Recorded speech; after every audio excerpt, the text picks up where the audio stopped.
সোমবার মনোনয়নপত্র প্রত্যাহারের শেষ দিন অতিক্রান্ত হওয়ার পরেই নির্বাচনী প্রচারে ঝড় তুলতে ময়দানে ঝাঁপিয়ে পড়েছেন শাসক দল বিজেপি। তার অঙ্গ হিসেবে বুধবার খোয়াই পঞ্চায়েত সমিতি ১৩ নং ও ৪ নং আসনের বিজেপি মনোনীত প্রার্থী তাপস কান্তি দাস ও মাধব চক্রবর্তীর সমর্থনে খোয়াই পঞ্চায়েত সমিতি ১৩ নং আসনের নির্বাচনী এলাকায় ধলাবিল গাঁও সভায় এবং ৪ নং আসনের বিজেপি প্রার্থী মাধব চক্রবর্তীর সমর্থনে দক্ষিণ সিঙ্গিছড়া এলাকায় অনুষ্ঠিত হয় ভোট প্রচার কর্মসূচি। ভোট প্রচার কর্মসূচি অনুষ্ঠানে উপস্থিত ছিলেন বিজেপি খোয়াই জেলা সাধারণ সম্পাদক সমীর কুমার দাস, পঞ্চায়েত সমিতির ১৩ নং আসনের বিজেপি মনোনীত প্রার্থী তাপস কান্তি দাস ও মাধব চক্রবর্তী। ভোট প্রচারে বিজেপি প্রার্থী তাপস কান্তি দাস ধলাবিল এলাকায় জনগণের কাছে করজোড়ে ভোট দিয়ে বিজয়ী হওয়ার আহ্বান জানান। এদিকে দক্ষিণ সিঙ্গিছড়া এলাকায় জনগণের আবেদন জানান প্রার্থী মাধব চক্রবর্তী জয়যুক্ত করার জন্য।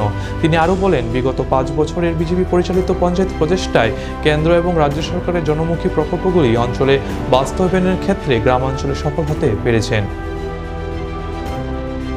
খুশি এবং সবাই আশীর্বাদ করবে। আমরা বিশ্বাস করি যে আসন্ন ত্রিস্তর পঞ্চায়েত নির্বাচনে এখানে যিনি পঞ্চায়েত সমিতির প্রার্থী মাধব চক্রবর্তী এবং জেলা পরিষদের অপর্ণা সিংহ রায়কে মানুষ বিপুল ভোটে জয়যুক্ত করবেন।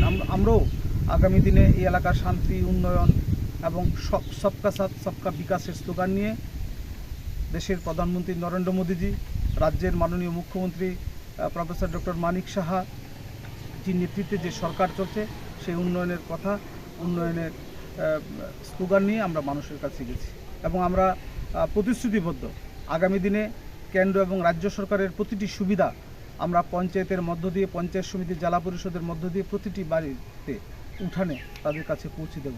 আমরা এই অঙ্গীকারও করেছি। তাই আমরা সবার কাছে আপনাদের মধ্য দিয়ে আমাদের প্রার্থীর সমর্থনে ভোট চাই, আশীর্বাদ চাই।